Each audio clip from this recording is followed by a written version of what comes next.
નમસ્કાર વિદ્યાર્થી મિત્રો, આપણે ધોરણ 8માં ચેપ્ટર 14 સાકરનો શોધનારો જોઈ રહ્યા હતા. ગયા વિડીયોમાં આપણે જોયું કે નાટકની જ્યારે શરૂઆત થાય છે, શરૂઆતમાં જ અંજનનો ડ્રોઈંગ રૂમ દેખાય છે, એટલે કે અભ્યાસખંડમાં બધી વસ્તુઓ જ્યાં ત્યાં પડી છે ત્યાં અંજન આવે છે અને અંજન શાહી મેળવવાની કોશિશ કરે છે. એમાં શાહી ઢોળાઈ જતાં એના કપડાં ખરાબ થાય છે અને મકાન પણ ખરાબ થાય છે, ઘર પણ બગડે છે. એના પિતાજી ત્યાં આવી પહોંચે છે અને અંજનને ખીજાય છે, ગુસ્સો કરે છે. ગુસ્સો કરતાં ખીજાવા લાગે છે અને કહે છે કે એના માસ્તર પણ કહેતા હતા કે ભાઈનું ભણવામાં ધ્યાન નથી. એમ કહીને કિન્નરીને કહે છે કે પહેલાં તારી મમ્મીને મોટા ભાઈના પરાક્રમ તો કહે અને પછી એનું ઉપરાણું ભલે તાણતા એમ. એટલું કહે છે. ત્યાંથી હવે આપણે આગળ જોઈશું. તો એટલું કહીને કિન્નરી છે એ જતી રહે છે. અંજન જરા પાછળ નજર કરે છે. કિન્નરી જતી રહે છે એટલે અંજન પાછું ફરીને જોવે છે કે પિતાજી પણ ગયા કે નહીં, એમ કરીને પાછળ ફરીને જોવે છે. ત્યાં એના પિતાજી ઊભેલા જ હોય છે, એ જોઈ જાય છે અને ફરી પાછું ખીજાવાનું શરૂ કરે છે અને કહે છે, વળી પાછું ચોપડીમાંથી માથું ઊંચું કર્યું એમ. વળી ચોપડીમાંથી માથું ઊંચું, આજે તારે માથે મોત ભમતું લાગે છે. કહે છે કે વળી પાછું તે ઊંચું જોયું કે આજે તો એવું લાગે છે કે તારી માથે મોત ભમે છે, મતલબ કે આજે તારો માર ખાવાનો વારો છે એમ. મને એમ કે બાળકને કોણ ક્લેશ કરાવે. નિખિલરાય કહે છે કે મને એમ કે બાળક માટે કોણ ખોટે ખોટો ઝઘડો કરે. ક્લેશ એટલે કજિયો, કંકાસ, ઝઘડો. એટલે કહે છે કે મને એમ કે બાળકને કોણ ક્લેશ કરાવે, એટલે હું મૂંગો રહેતો હતો કે. પણ તમે તો મોંમાં આંગળા નાખીને બોલાવો એવા છો. અંજનને કહે છે કે મને એમ કે બાળકને કોણ ક્લેશ કરાવે, એટલે હું મૂંગો રહેતો હતો, પણ તમે મોંમાં આંગળા નાખીને બોલાવો એવા છો. મોંમાં આંગળા નાખીને બોલાવવું એટલે ન બોલવું હોય તો પણ પરાણે બોલાવવું એમ. આપણે આ રૂઢિપ્રયોગ પણ લખેલો છે, મોંમાં આંગળા નાખવા એટલે પરાણે બોલાવવું. માવતરનું માવતરપણું રહેવા ક્યાં દો છો.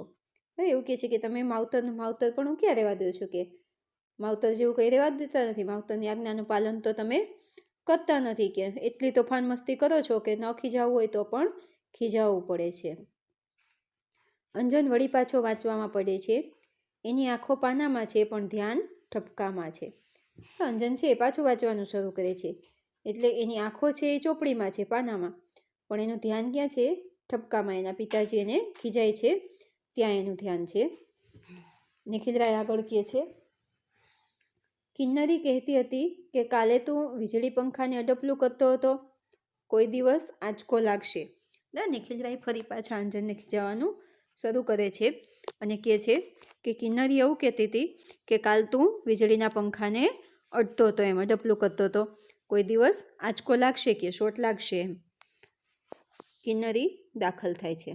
એટલામાં કિન્નરી પાછી આવે છે. ચાપલી બેન પાછી ચાપલાગીરી કરવા આવે છે. આવીને કહે છે, કિન્નરી કહે છે, પણ બાપુ અમને આંચકો તો લગીરે નહોતો લાગતો. બેન દોડડાયા થતા કહે છે, પણ બાપુ અમને આંચકો લાગતો ન હતો પંખોડતા હતા. એટલે કે બેન પણ આમાં સામેલ હતા અને પાછા ભાઈનો વારો ચડાવે છે, ભાઈની ફરિયાદ કરે છે. નિખિલરાય આગળ કહે છે, હવે તું એની વહારે ધા. વહારે ધાવવું એટલે મદદ કરવી, હેલ્પ કરવી. તો કહે છે કે હા, હવે તું એની મદદ કર એમ, એનું ઉપરાણું લે કહે છે. બધા એને બગાડવામાં સમજ્યા છો. મને લાગે છે કે હવે મારે કડક થયા વિના નહીં ચાલે. અંજુ ચાલ ઊભો થા.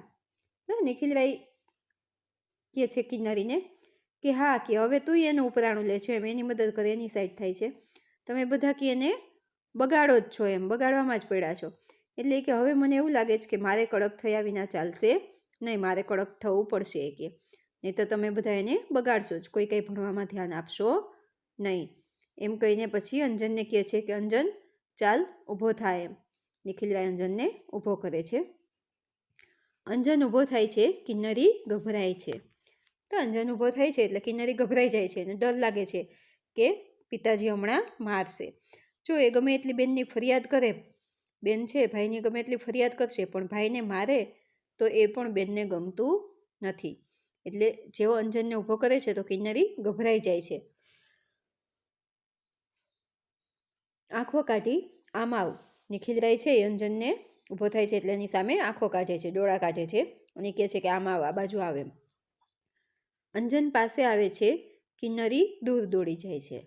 અંજન નજીક આવે છે પણ કિન્નરી દૂર ભાગી જાય છે. એને એમ કે મારો પણ વારો ચડી જશે, મને પણ મારશે, એટલે એ દોડીને દૂર જતી રહે છે. નિખિલરાય છે એ પાછા કડકાઈથી કહે છે, તારે તોફાન કરવું હોય તો તારે મોસાળ પાછો ચાલ્યો જા. નિખિલરાય અંજનને એવું કહે છે કે જો તારે તોફાન મસ્તી જ કરવી હોય તો પાછો તારા મોસાળ એટલે મામાનું ઘર, કે છે તારા મામાને ઘરે પાછો ચાલ્યો જા.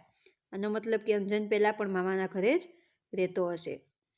હવે નિખિલરાય કહે છે કે પાછો તું ત્યાં જતો રહે તોફાન મસ્તી કરવા હોય તો. અહીં તો ભણવાનું ને ભણવાનું. મસ્તી કરી છે તો માર્યા વગર નહીં મૂકું. નિખિલરાય એવું કહે છે કે જો અહીંયા રહીશ તો અહીંયા તો તારે ભણવું જ પડશે, મસ્તી નહીં કરવાની. જો મસ્તી કરીશ તો હું માર્યા વગર મૂકીશ નહીં. એટલે જો તોફાન મસ્તી કરવા હોય તો તારા મામાના ઘરે જતો રહે, બાકી અહીંયા રહીશ તો ભણવું પડશે. આજથી બધું બંધ છે. પૈડું, ભમરડો, લખોટા મને સોંપી દે. કહે છે કે આજથી તારું રમવાનું, મસ્તી કરવાનું બધું બંધ. તારા જે રમકડા છે, પૈડું છે, ભમરડો છે, લખોટા છે, એ બધું મને આપી દે, એવું કહે છે નિખિલરાય. સાયકલ પર બેઠો છે તો તારી વાત તું જાણ્યો. ચાલ બધું બહાર કાઢ.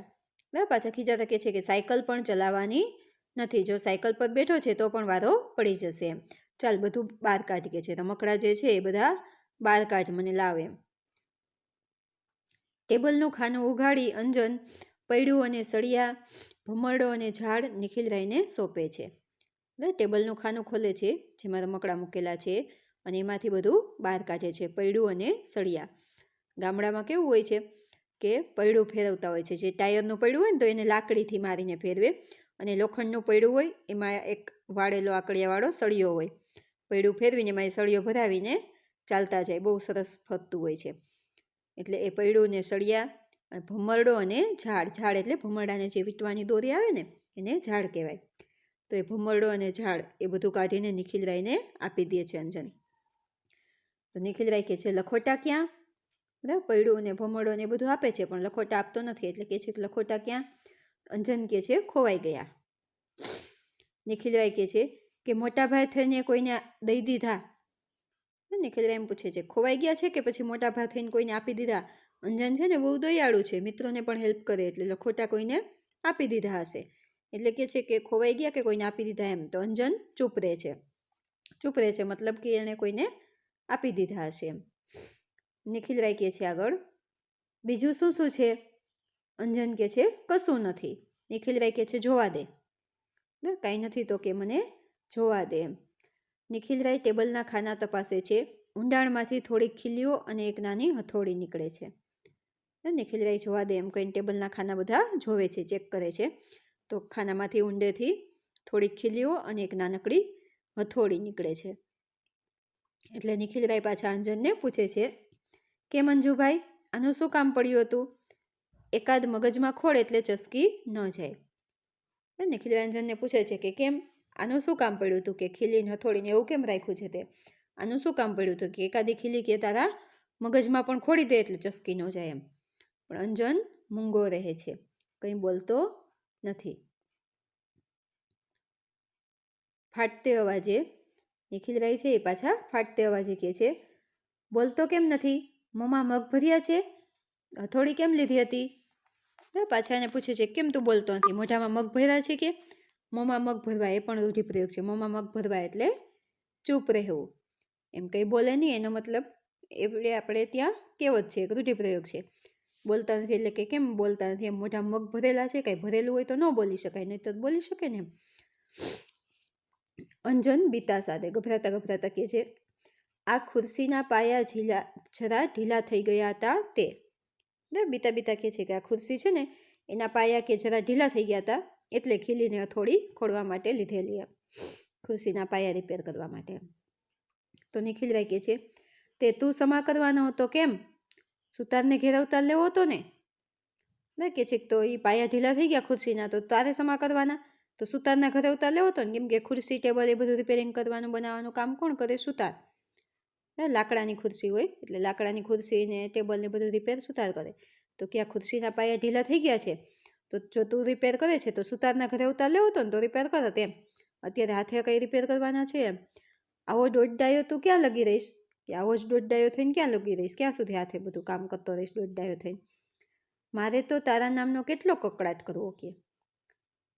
અંજનની આંખમાંથી આંસુ ખરતા હોય છે. કિન્નરી ડરતે પગલે આવે છે. અંજન રડવા માંડે છે, આંખમાંથી આંસુ પડે છે. ત્યાં પાછી બેન આવે છે, ડરતે પગલે બીતા બીતા પાછી આવે છે. આવીને કહે છે, કિન્નરી કહે છે, અંજુ ચાલ માં બોલાવે છે. જો હવે બચાવવા આવે એના મમ્મીને બેનને, કેમ કે ખબર છે કે હવે બહુ નિખિલરાય વારો પાડ્યો છે, હવે મારવાનું શરૂ કરી દેશે, એટલે પાછા બચાવે છે. આવીને કહે છે કે ચાલ માં બોલાવે છે. નિખિલરાય કહે છે જા એની સોળમાં સંતાય, એટલે કે જા તારી મમ્મી પાસે જઈને સંતાઈ જાય, આમ હવે મમ્મી કે ઉપરાણું લેશે. કિન્નરી અંજનને ખેંચી જાય છે, બરાબર, ખેંચીને લઈ જાય છે. જતાં જતાં નિખિલરાય બોલે છે, બાળકોના ભવિષ્ય એમની માતાઓ જ રગદોળે છે, પ્રભુ પ્રભુ. કિન્નરી અંજનને લઈ જાય છે એટલે પછી નિખિલરાય પણ જતા રહે છે, અને જતાં જતાં બોલતા જાય છે કે બાળકોના ભવિષ્ય છે એની માતાઓ જ રગદોળે છે મતલબ બગાડે છે એમ. હે પ્રભુ પ્રભુ એમ, ભગવાન ભગવાન એમ કરીને જતા રહે છે. અહીંયા નાટકનું એક દ્રશ્ય પૂરું થાય છે, પડદો પડી જાય છે એટલે એક દ્રશ્ય અહીંયા નાટકનું પૂરું થઈ જાય છે. હવે બીજું દ્રશ્ય શરૂ થશે, એ આપણે જોઈશું નેક્સ્ટ વિડીયોમાં. ત્યાં સુધીને બાય.